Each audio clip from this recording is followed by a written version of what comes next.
You don't need a man's attention to be happy.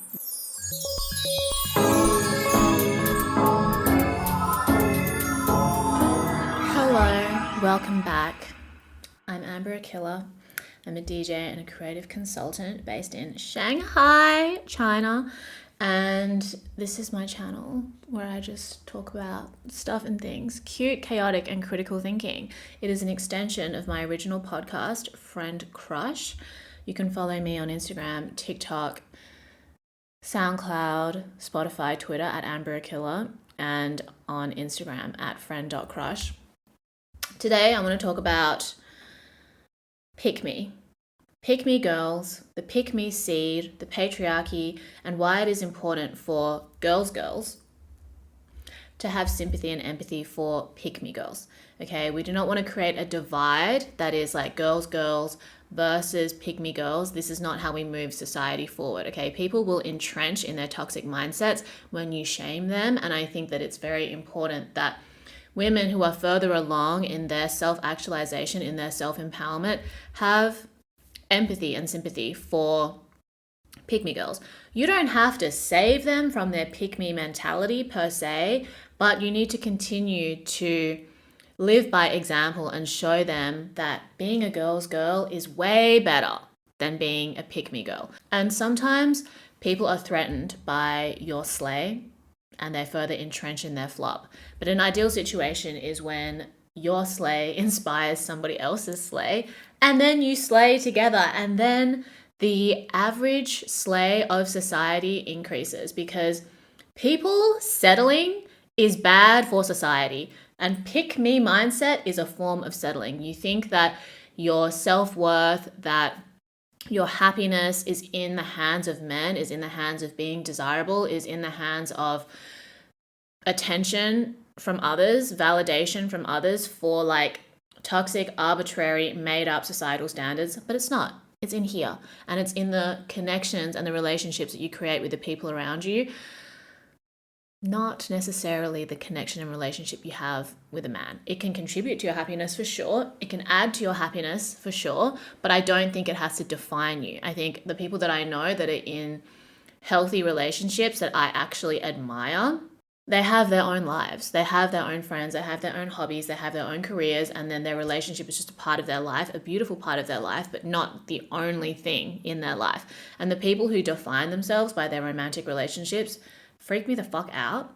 But you know, everybody is going to do their own thing. That's fine. But I think there are a lot of people that are realizing that you don't need a man's attention to be happy. You do not need to allow the pick me seed that has been planted in your brain from like the day that you were born to define you, to grow weeds and overtake your brain so that you can't see straight and you're making decisions that are not in service of your best self.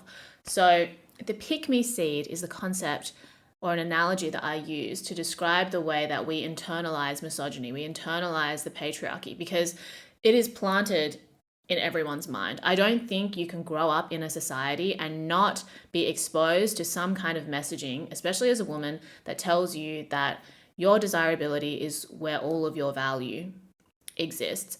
If you don't have a husband, if you don't have a boyfriend, if you don't have men interested in you, then you are worthless. If you don't look a certain way, you don't act a certain way that is in accordance with society's definition of what it means to be a woman, then you have failed and you may as well be a sewer rat. Like, if you don't want to have children, then you may as well just jump off a bridge. If you aren't a passionate, dedicated mother and you're not defined by your existence as and your role as a mother, and you might do other things with your life, you might have a career, you might have interests, you might have friends and a social life, then you failed as a woman too, because all of your value is wrapped up in your ability to be desirable and your ability to reproduce. So this seed is planted in your mind, and it is watered every single time you watch TV, every single time you watch a movie, every single time you scroll on your phone, every time you're exposed to advertising messaging. It continues to be like 99% of the information that we're just like exposed to by default. If you're not going out of your way looking for more empowering content, then you might not see it. You might just continually have this seed in your mind watered, growing weeds, propagating in your mind, telling you that if you aren't pretty according to society standards, if you aren't submissive, if you aren't basing your whole life plan around becoming a wife and having a baby, having multiple babies, then you are nothing. And I think for me personally, like, because of the circumstances in which I grew up and the education that I received, and just like my context growing up, I was able to question these things from a very young age. Like, I grew up as a Chinese girl in a very small, isolated Australian town. I was raised by a single working mother who didn't receive any child support. Grew up in a very white community, and at the time, the way that I grew up, my personal context was considered abnormal and strange. Like, it was very obvious that I was like not like everybody else just because of the way that I looked. And then the fact that most people around me had 2-parent households with siblings. I was like an only child, Asian. I think that, plus the fact that I was lucky enough to go to a school where I personally had a very positive experience with my teachers. Like, I'm forever grateful to the people that gave me the education that I had when I was growing up, because we studied books like 1984, we studied The Handmaid's Tale, and I like genuinely learnt from those texts and like studying those texts. And then also in my art class, I was like studying feminist art. I was creating feminist art.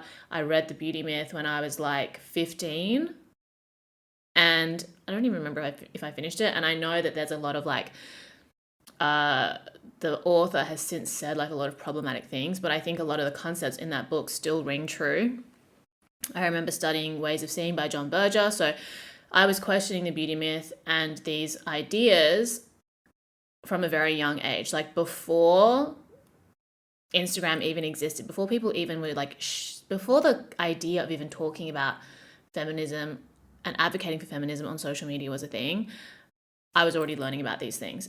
On top of that, when I started to socialize with boys as a young woman, as a young girl, all the boys were ugly, in my opinion. They were all white, they were all pale and crusty, and they looked like little rats. So I was just not really that interested in boys when I was younger. Honestly, to the point where I felt like I was asexual. I was like, all of you disgust me. And if I did have a crush on someone, there would always be a girl who would like pick up on that, and then she was always like chasing after the guys that her girlfriends had crushes on.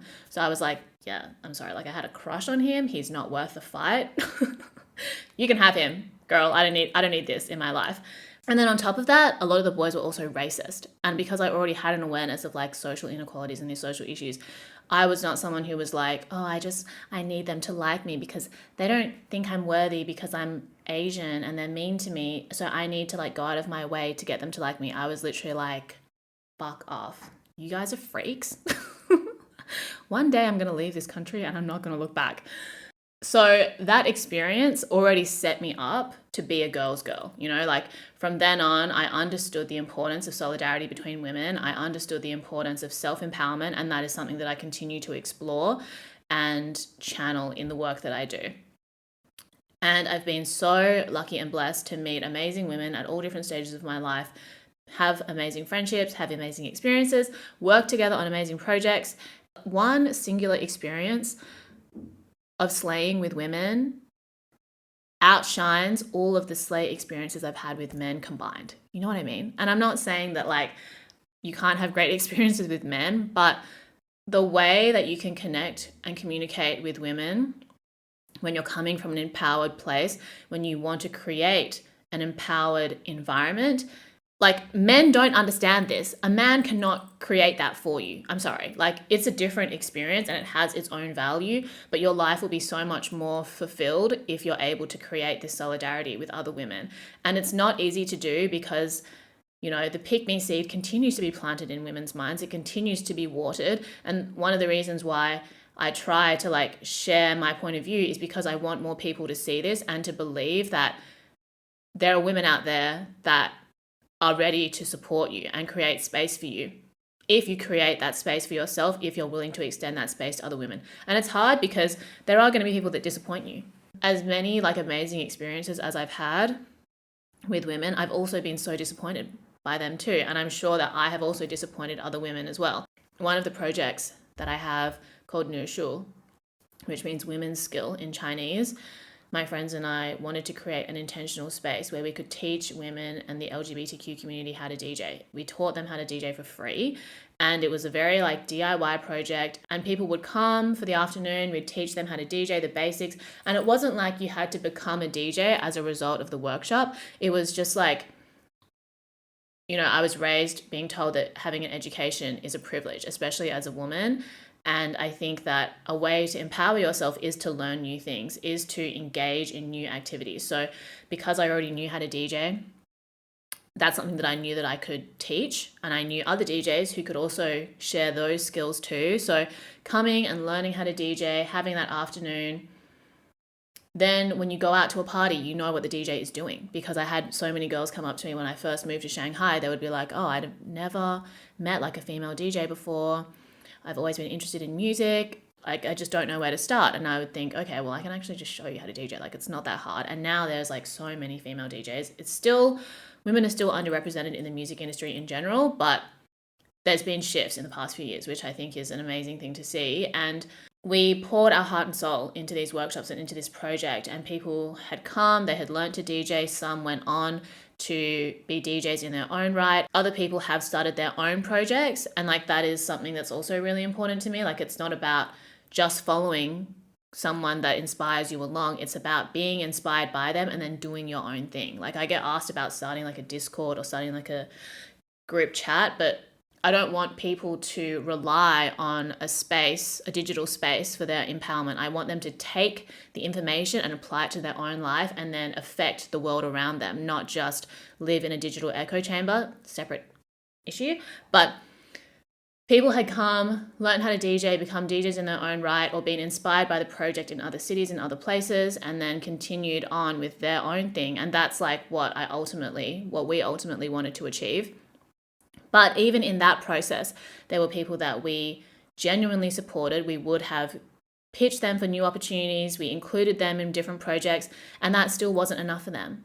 They still turn around and talk shit. They still said that we didn't do enough for them. They still said that, we were just doing it for our own benefit and for the press, for whatever. And it's just like, well, you can't save everyone, okay? But I don't regret doing that project. It doesn't take away from how proud I am of the people who actually took what we were offering for them and then did something great themselves. It doesn't make that less important or less valuable just because there were some people who talk shit and didn't get it, And I think that's an important thing to remember in your own journey when you're trying to connect with other women, when you're trying to create an empowering experience for yourself and others. Not everybody can meet you where you're at. And you just have to recognize that for what it is and let go. Because I have had so many times where I've just been like banging my head against the wall, like, why doesn't she understand? Like, I'm genuinely trying to help, blah, blah, blah. And then you just get to a point where it's like, you know what? Not everybody is ready for genius. And you just have to accept it and move on and focus on the people that do get it. Focus on the people that are ready and open and willing. And there are so many people that are like that. As long as you're tapping into that within yourself, you're going to recognize that in other people more clearly, more obviously. And it just takes baby steps, like the world is not going to be changed overnight. And to put it in context for you, when I was in Australia in 2021, I was listening to the radio, and this woman who is literally a researcher in the gender pay gap, she said that realistically, it would take 100 years for Western Australia to have men and women paid equally. That literally shook me to my core, because in my head I was like, maybe like a generation or two. 100 years is like 4 generations.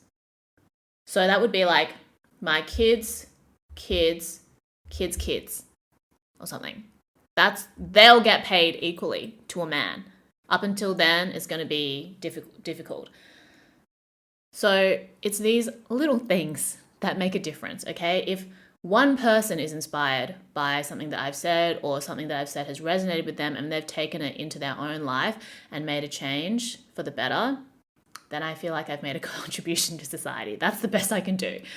I don't need to dismantle the patriarchy single-handedly.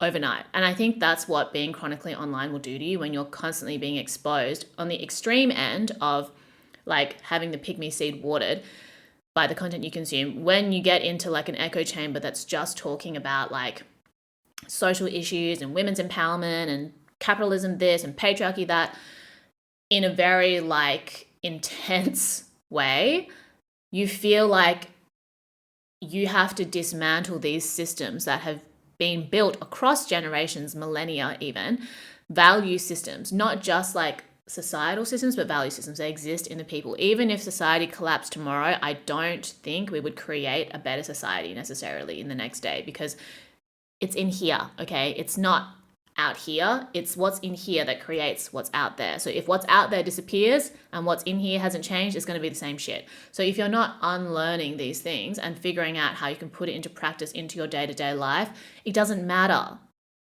if the world ends tomorrow or not. The new world we create isn't necessarily going to be a better place. And like, look at the pandemic as a perfect example. The world literally stopped. Flights were grounded. We had to recognize collectively that we were in a global health crisis. And even then, like, capitalism keeps chugging along. People continue to be exploited and paid below minimum wage when they don't have to be.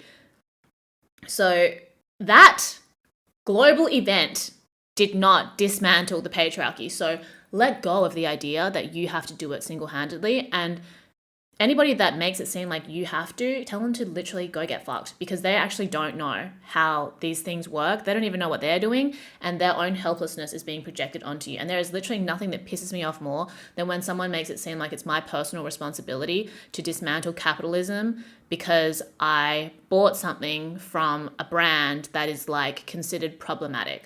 And I mean, it hasn't happened to me in a really long time, but I remember someone was like, how can you even... It was so bizarre. Like, I was like asking for recommendations on sustainable underwear and sustainable activewear on Instagram. And I made like a summary of the brands that I'd been recommended. And then someone DM'd me being like, how can you possibly advocate for sustainability when you always talk about how you love Taobao and you've DJ'd for LVMH brands? And I'm like, are you dumb, bitch? Like, first of all, I'm actually trying to help. Second of all, you sound jealous. Third of all, you don't understand how any of these things work if you think it's my fault that society is not sustainable, that industries that I don't even work in are unsustainable. Like, me as a DJ, DJing for a brand, like, I'm a DJ. I don't work for the brand. I don't work on their marketing campaign. The people that work on the marketing campaign and the PR campaign, they don't even work on the production. They don't work on the design. So where's your head? Anyway, so people that do that, tell them to and focus on the things that you can do in your own life that are going to have a positive impact on not just your relationship with yourself, but your relationship with others. Because society is built upon relationships.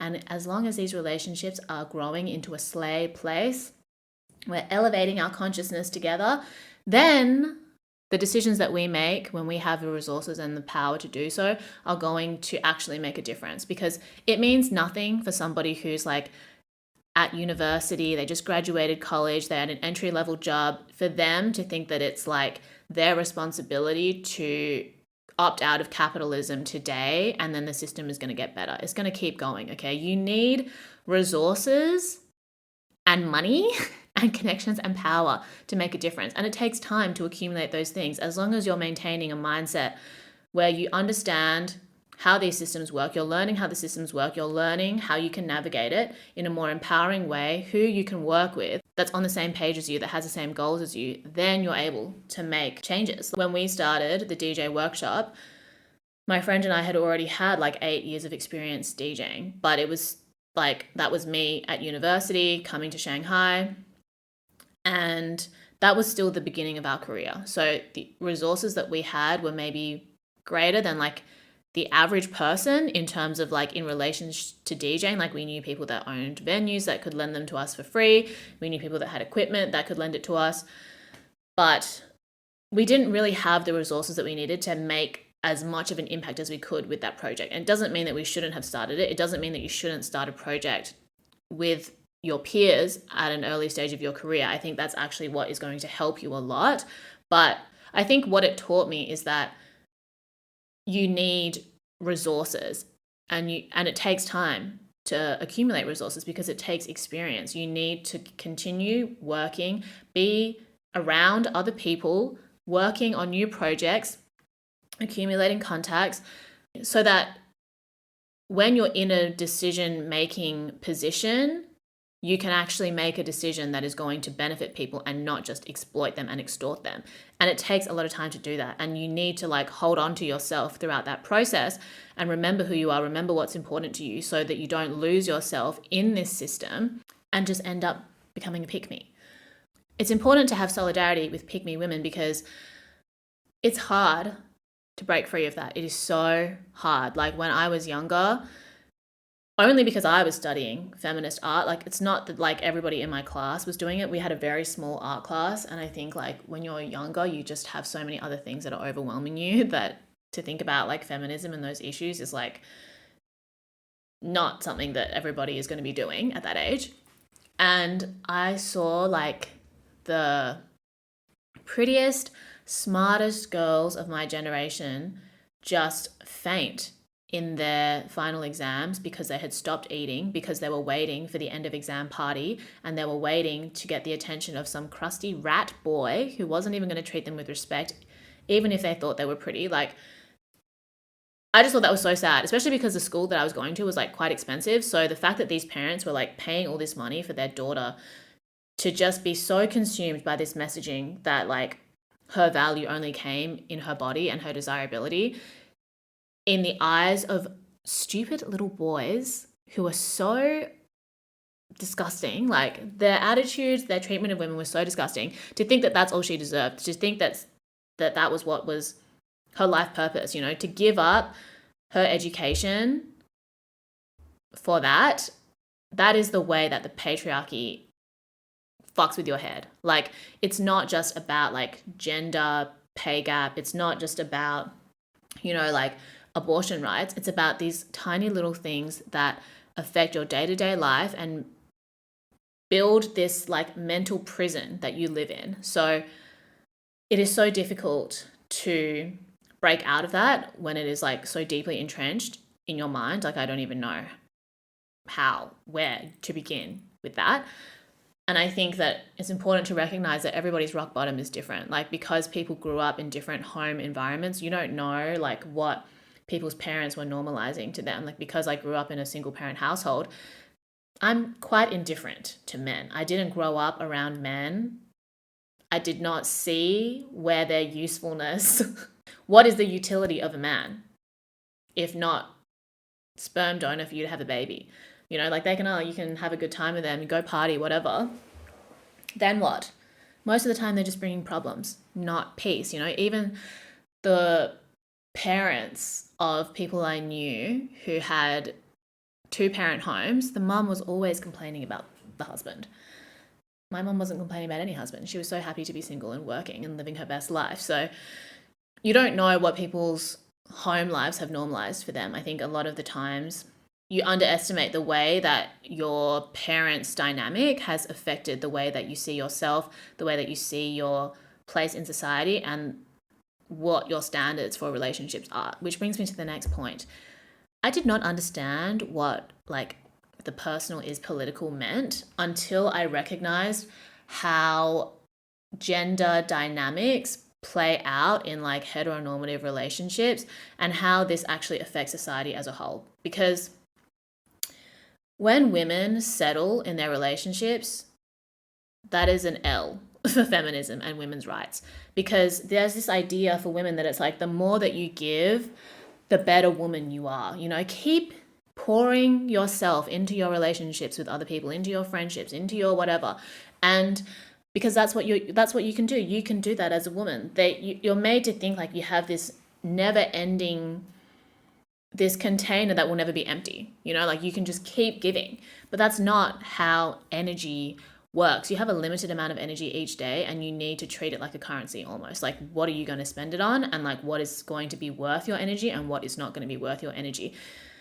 And I think men have a much clearer understanding of this. They know when they're tired and they're just done. Like, how many times have you been with a dude and he's shown so much interest in you, but he's like, I'm just too tired. I can't hang out. And you're like, you're almost offended because you think about all the times that you've gone to an event or like hung out with a friend or hung out with a guy when you've been tired, but it's so easy for them to just be like, no, I'm tired, I can't do it today. And you're like personally offended by it. It's because they understand that energy is a currency and they would rather rest and be in a better state of mind, better physical condition to hang out with you than to force themselves to make it seem like everything's okay when it's not and then have a bad time, right? People would talk about the personal is political in the context of like trying to convince your problematic uncle to not be a Trump supporter. Like, you can't convince somebody out of a political mindset if that's where they're at. You don't, just because you think you're right doesn't mean the other person is not right in their mind. You're right in your mind, they're right in their mind. So the idea that there is a right or wrong between you when you're trying to have a discussion is just like irrelevant. You think there's a right and wrong in your mind, but that's different to the right and wrong in their mind. So when people talk about the personal being political in that sense, I don't really get it. But the personal is political when it comes to your interpersonal relationships and the treatment that you tolerate from men, the treatment that you tolerate from anyone. Because you taking an L as a woman is feminism taking an L. It's not you taking an L for everybody else's benefit and then society gets better. It means nothing if you can't join them, if you're too depleted to join them and enjoy the party too. Do you see what I mean? If 100 people are suffering and then you give up your boundaries so that you can suffer with them, now 101 people are suffering. Who's going to help anybody? Who has the energy to help anyone? So if you maintain your sense of self in spite of other people's suffering, then you're actually going to be a better help to them. But people who are suffering will sometimes entrench in their victim mindset and make it seem like it's everyone else's problem but theirs to get out of that mindset. Like, just because you're a victim doesn't mean you have to become identified with the fact that you're a victim to something. You can become identified with the way in which you triumphed over the things that were done to you. You can't control that bad things have happened to you. It's not your fault, but it will always be your responsibility to figure out how that defines you. And whether or not you're aware of it, whether or not you embrace that process, that's up to you. Whether or not someone else is aware of it, whether or not they choose to embrace it, that's up to them, not your problem. As long as you're living the best life that you can, setting the best example that you can, continuing to learn and experience new things and reflect. Doesn't matter what anybody else says. Life is about your subjective experience. That's why it's important to be hot and have fun, in my opinion. If I'm not hot and having fun, according to my own definition, then what's the point? If I'm taking an L, for who? For whose benefit? If I'm not getting anything out of it, then why do I have to do it? Because I would not expect anybody who's not getting something out of something that I ask of from them, like, to give it to me. Like, some people will do things out of the kindness of their heart. I appreciate it. I'll do the same thing every now and then too. But it's not just like a free-for-all for my energy. And it kind of used to be honest. I didn't really know where I started and I ended, because I just always felt like, oh, well, I'm really lucky that I have like the privilege to do this. So like, I need to give this up. But nobody even asked me to. It was just like, somehow in my mind, I decided that everyone else's problems were my responsibility to fix. And when I stopped telling myself that, and I was like, actually, I have my own problems. And even if my problems aren't that big in comparison to other people's, it doesn't mean that I don't have to also like assess them and, reconcile with them, so that then I can be even better version of myself. I can have even more privileges. I can have even more resources to help other people and make a positive contribution. Not everybody is ready for genius. I wasn't ready for genius until I was like, oh, me taking an L is actually bad for feminism. Me feeling depleted from trying to help other people doesn't necessarily help as much as I think it does, because now I have to work even harder to keep my head above water, to make myself feel good. And no one's turning around and checking to see if I'm okay, because no one necessarily even explicitly asked me to do that. I took that up myself.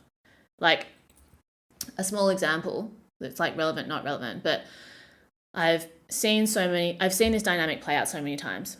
You have two friends. One friend maybe not as reliable as the other friend, and then one day the unreliable friend disappoints the more reliable friend in her mind, and they're like upset because they're like, I really wanted them to like attend this event, but they chose like some other thing over the event, over this friend. And they just feel like they would drop everything for that friend if they needed them. And then my question is, whether it's me that's disappointed, whether it's some other person that I'm talking to that's disappointed, I'll say like, but when did they ever ask you to do that? They actually never asked you or never expressed to you that they expected you to drop everything for them when they needed you. If like whatever you were being expected to drop was important to you, they would never expect you to do that. They never asked you to do that. That's something that you've told yourself. That's something that someone has told you at some point in your life and that you've just assumed is actually true.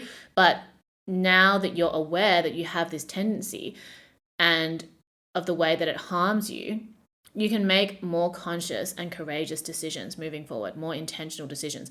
Being able to assert a boundary that feels like so scary for you to do, that you used to feel so much fear around, learning to do that is going to push people out of your life that ultimately never cared about your boundaries anyway. And then it's going to bring you in contact with the people that will. Because for me, there was like such small things that I was like very bad at setting boundaries around. For example, like, because for most of my life, from university to post university, I've had like a flexible-ish schedule, more so than like the average person who has an office job. Even when I was working in an office, my hours were like not really that clear some of the time. So if somebody wanted to do something with me, I was able to move things around in my schedule. There were things that were just up to me to decide when I was going to do. And if someone wanted to hang out with me, I would just assume that I would have to move my schedule around to suit them. They didn't even say explicitly to me at any point, like, oh, well, you have a more flexible schedule than me, so you should fit me into your schedule. I would just assume that's the case. I would skip uni classes. I would not work on projects that I needed to do extra work on. I would not prioritize my own self-care time or my own me time or whatever to service this other person's perceived needs in my mind, And then I would get to a point where I would resent myself and that person or relationship because I would feel like I'd given up a part of myself for them. And then eventually I realized like I need to prioritize my own needs. Like nobody else is going to truly understand what's important to me but me.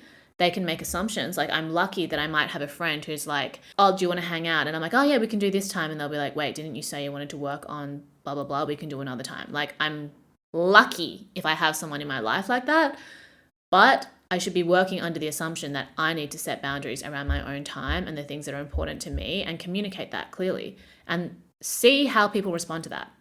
Because the people that are okay with it, they're the ones that are going to support you. They don't need you to give up a part of yourself to be in their lives. They recognize that maybe they won't see you for a few weeks until you're ready, until you finish whatever project you finished and you can come out the other end, But there are other people who are literally just here to extract from you, to be associated with you. If you're not making it work for them, then they're not interested. And those aren't people that you want in your life anyway. And it's disappointing when someone who you think is in your corner and who you would like to have in your life in a healthy way demonstrates that they're not capable of doing that or they're not willing to do that. But the sooner you find that out, the better. And the only way that you can do that is by asserting your own boundaries and communicating what's important to you. And it doesn't mean you have to say like, I'm sorry, I can't hang out with you because I actually have some really important things to do. You can be like, communicate like a normal, sane person and be like, oh my God, I would love to, except I'm working on this thing, but I should be finished in the next 2 weeks. Like, let's do something after that. You need to be able to respect that people have their own lives, their own responsibilities, especially as you get older. It's so difficult sometimes to accept this or to just like recognize how different life is after university. Because when you're at uni, most people's priorities are quite similar. Study, part-time job or jobs, have fun. Okay, but then when you get into the real world after university, people go in all different directions. Some start working straight away in the industry that they studied, others doing something completely different. And people are figuring out what isn't important to them, and you need to give each other space to do that. Because the biggest disappointment for me in relationships ending, whether it's like a friendship or a romantic relationship, is another person's inability to accept that there are things in my life that are more important than them. And I would never expect them to put me above everything else, like at those stages of the relationship. Like, we're not married and we're not in a committed relationship per se, but it's just like, why is it all about what I can give up for you when I've never asked you to give up anything for me? Some people are just here to take, and collect for their little energy bank, and then hold on to it and do nothing with it, and then make it seem like it's everybody else's fault that they're having a shit time. I don't want that for you. So this is totally off from my original topic, but we need to have more sympathy for pick-me girls, because men have so much solidarity for their clownery, you know? Like, men doing terrible things but still supporting each other. Men doing terrible things and affecting society in extremely adverse ways, and they still have their little ride or die, not their little, like their big ride or die fan club of fucking loser incels. Why don't women have that? You know, like, I was thinking about how I just love how there's more trends around like fandom for problematic female characters in movies. Like Amy Doon from Gone Girl, people standing Anna Delvey. I still have to watch that documentary. But oh my god, the blood donation lady, not blood donation, blood test lady, Theranos. What's her name? Elizabeth Holmes. Elizabeth Holmes. I was obsessed with her. Like, I watched almost every YouTube documentary there was. I think that was end of 2019, because I still remember I was in Shanghai and I was watching all these documentaries about her. I was like, she is literally my hero. Like, she scammed all of these like venture capitalist dudes. Like, she knew exactly what to say, which buttons to press on their ego to get them to open their fucking wallets for her scam. And obviously, like, I don't condone what she did and the impact of it in terms of like public health and safety. Of course not. But she's a genius. Anna Delvey, I haven't done like a deep dive into, but it's like, she did what men get away with on a daily basis, and she just happened to get caught, and she happens to have a great sense of humor about it. Good for her. I'm not trying to replicate what she did, but I admire her boldness. And that's a big difference between women that have like problematic heroes and men who have problematic heroes. Like, men will actually do what their problematic heroes have done, or they will just assume that they would do the problematic things that they do and think that it's a pass, you know? But any like genuinely successful man who has a sense of integrity would probably look down on those little freak fanboys that they have and would not participate in half the shit that they do, because there's a reason why one of them is successful and the other isn't. But women need to have more solidarity. And then when women have like a problematic hero, there's always some other girl in the comments like, well, we don't condone narcissism, like it's fucked up, blah, blah. And it's like, babe, get a life, okay? She's in a pick-me mindset. It's okay. I don't want to shame her, but I'm just saying, like, have a little sense of humor for the women that are smart enough and brave enough to be like, men like you need to be used, and it's going to be me to do it. I love that for them. And like Amy Doon, she's a fictional character. She's a perfect example of how it's so important that you process your emotions before you exact your revenge. Because when you act from like an emotional place, a reactive place, and you want to like fight the guy that's fucked you over, you want to tell him how he's done you wrong, you don't get anywhere with that. You never get what you want, you won't win.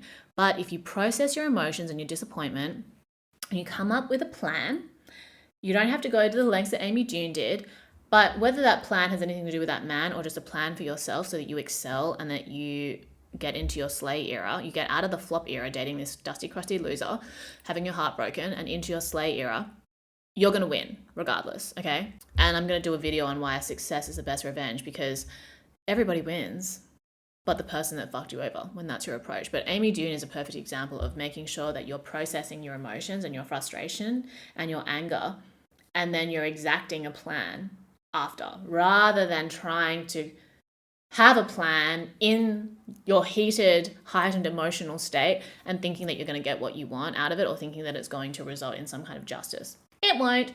So it's important that we are more sympathetic and empathetic to pick me women, because we've all been there at some stage in our lives, right? I think the seed is like dormant in your mind. I don't know that it ever completely goes away, because we live in a society and it is very difficult to just completely extract it from your brain. Like, even if I'm cognizant of the fact that my self-worth doesn't come from whether or not I have a husband, there's still going to be moments where I might feel like, do I need a husband?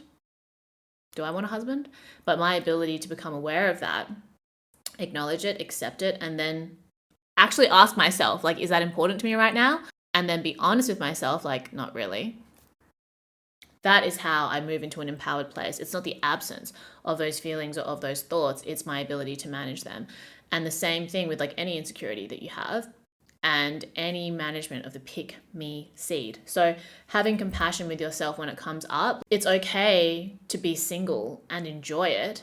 It doesn't mean that there's not going to be moments where you might want a partner, but it doesn't mean that that has to define your self-worth if you're aware of it and you manage that feeling. Okay, what is going on with my hair?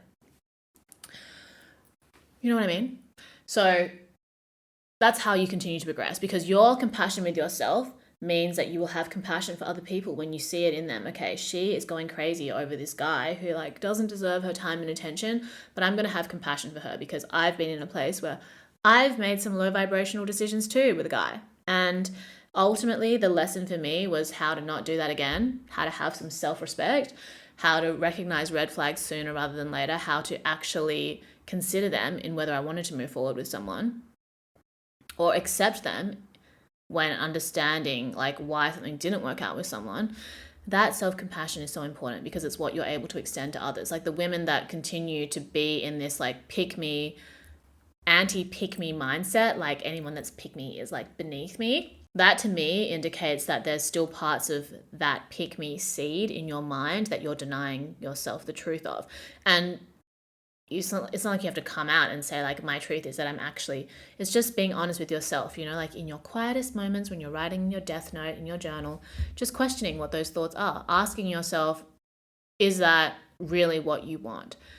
Is it really true for you, or is it just something that you've adopted from some random place you don't even know? Is it just something that your mom used to always say? Is it just something that society has always told you, or that people around you have always told you? Like, what do you actually want? Like taking that time without being on social media, just to yourself, and reflecting on those things is so important, because you're not going to find the answers just by watching other people, just by looking at what other people are doing all the time. You're going to find the answers in those moments in between where you take information from outside of you and then you synthesize it and then look at the parallels between that, your own life, what does apply, what doesn't apply. Like, I don't expect everything that I say to resonate with everyone all the time.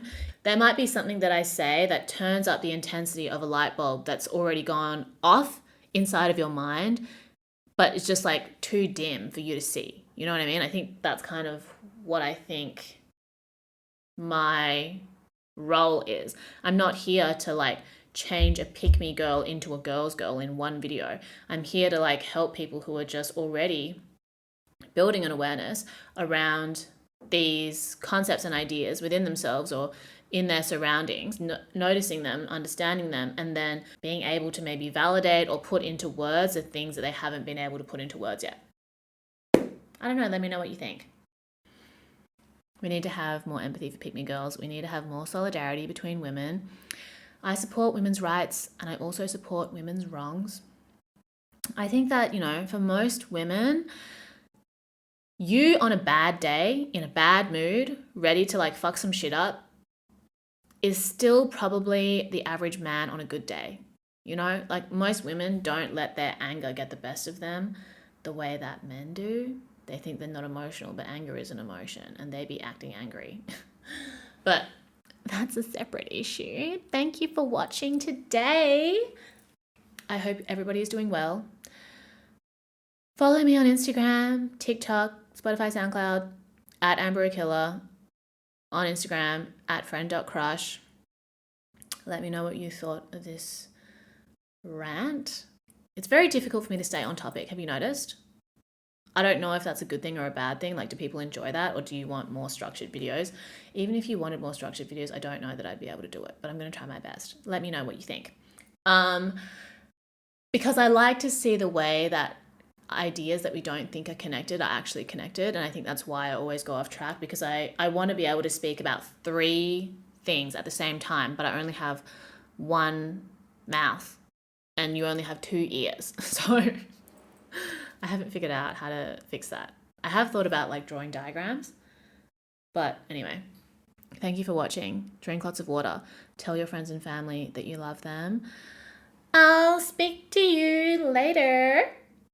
Love you.